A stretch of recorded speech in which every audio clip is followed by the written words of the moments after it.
शहजादे अली असगर और आलम मुबारक की ज़ियारत कराई जाएगी। इसी अज़ाखाने से और उसके बाद इफ्तितामी मंदिर करबला के मैदान में 18 औलाद गुजारी करेंगे की ज़ियारत करेंगे और मंदिर करबला के जुलूस के तमाम करेंगे। तबरुकात ज़ियारत के लिए लाए जा रहे हैं, जिनके इंतज़ार में और जिनकी ज़ियारत के लिए आप सब दूर दराज से तशरीफ़ लाए हैं, वो इसलिए कि हमारी आकाज़ादियाँ और शहज़ादियाँ कि जिनकी गोद उजड़ गई थी, जिनके गोद के पाले मारे गए थे, जो अपनों पर रोना चाहती थी उन्हें रोने न दिया गया था, जिनके लाशें सरज़मीन करबला पे बेकफन पड़े रहे। बहनें रो के कहती थी भैया माफ़ कर देना, मैं तुम्हें कफन न दे पाई। बेटा रो के कहता था बाबा मुझे माफ़ कर देना, आपका लाशा बेकफन पड़ा रहा। 4 बरस की हुसैन की बेटी जिंदान में सिसकियाँ लेती रही और कहती रही बाबा आपकी याद बहुत आती है। सकीना जिंदान शाम में मर गई और अपनी जान देकर के कैदियों को रिहा करवा दिया। उस बीबी को भी कफन न मिल सका। अजीज़ों, ये चेलुम उन मजलूमों का है कि जो भूखे और प्यासे रहे, जिन्हें कफन देने वाले मौजूद थे मगर कफन न देने दिया गया, जिन्हें रोने वाले मौजूद थे मगर उन्हें रोने न दिया गया। जिंदान शाम से जब रिहाई मिली और अली की बेटी से पूछा गया कि बीबी आप रिहा कर दी गई हैं, ज़ैनब ने रो के कहा हम घर जाके क्या करेंगे, हमारा तो सब कुछ उजड़ गया है। आले मोहम्मद सफ़े मातम बिछा के जिंदान में बैठ गए और वहाँ मातम हुआ। बीबियों को अपने वारिसों का सर मिला, बीबियों ने मातम किया। ज़ैनब से इमाम सज्जाद ने पूछा पुपी अम्मा अब तो हथकड़ियाँ भी उतर गई, बेड़ियाँ भी उतर गई, तौक भी उतार दिया गया। पुपी अम्मा यजीद ने कहा है कि मर्जी है चाहे यहाँ रहो वतन जाओ।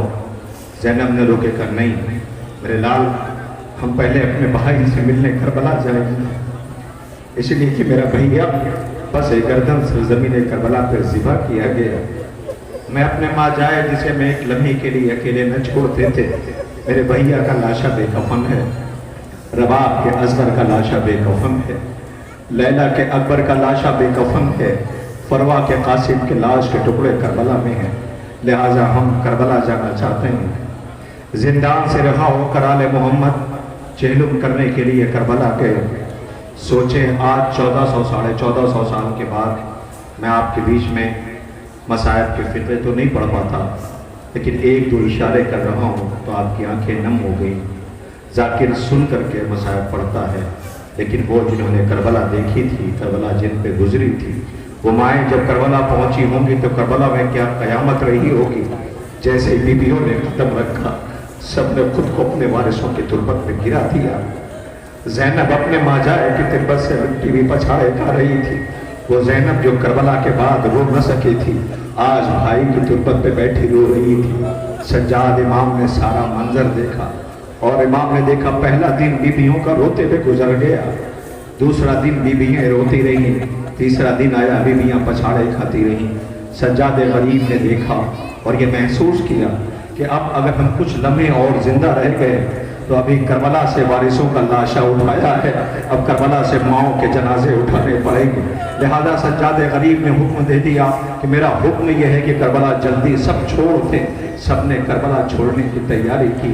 रबाब चलते वक्त वादा करके जा रही है, मैं वादा करके जा रही हूँ, ए मेरे वालियों वारिस में अकेली रह गई हूँ। सकीना ने जिंदान आबाद कर दिया, असगर यहाँ है, आपका लाशा यहाँ है, मैं करबला छोड़ के कह जा तो रही हूँ मगर दिन की धूप और रात की ओस में बैठी रहूँगी।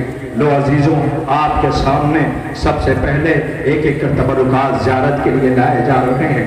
दूर से ज़ियारत कर लेना और सलाम कर लेना उनका चेहलुम है जिन्हें रोने के लिए आप आए हुए हैं। आलम आ रहा है, गाजी का चेहलुम है।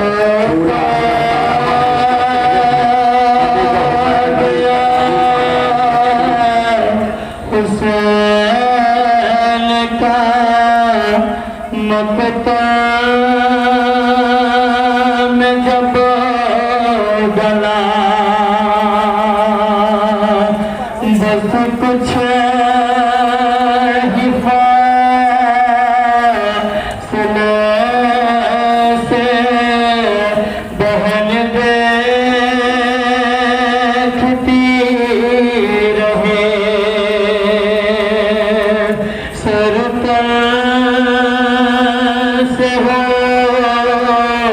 رہا تھا برادر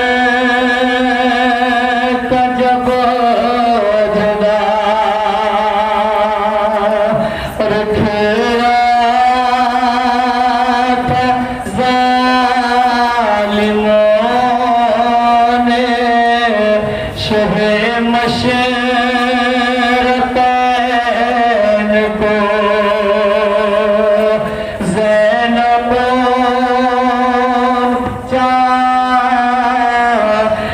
پائی نہ اپنے حسین کو بے کس بہن پتوتی رہی کچھ نہ بچنا اور پیاری بہن حسین کے سر پہ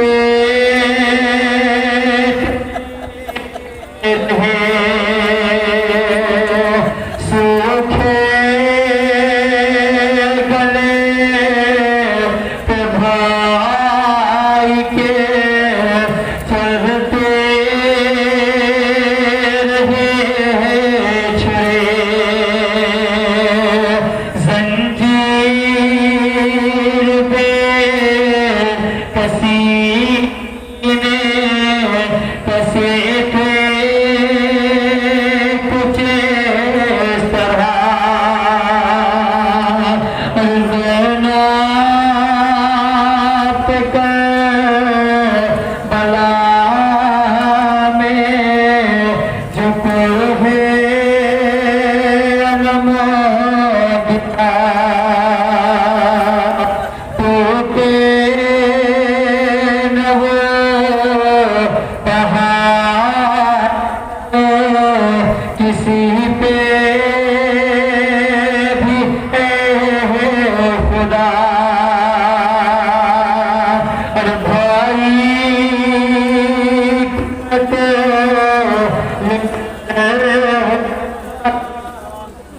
ہاشم بے بس کچھ سلے سے بہن دیکھتے رہے پردیس میں اللہ کے دلاری تھی بے روتی تھی زار زار تڑپتے تھے بار بار ہر سمت سے حسین پہ ہوتی رہی جفا سینے پہ جب حسین کے شمرے نہیں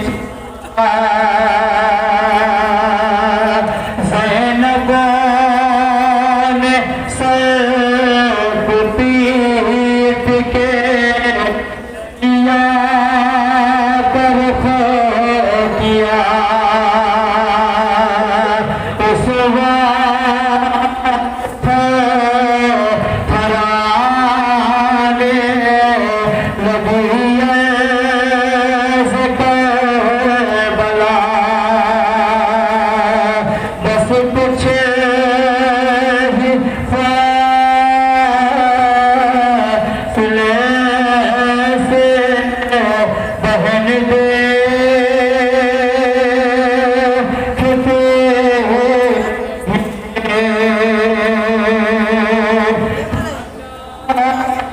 کے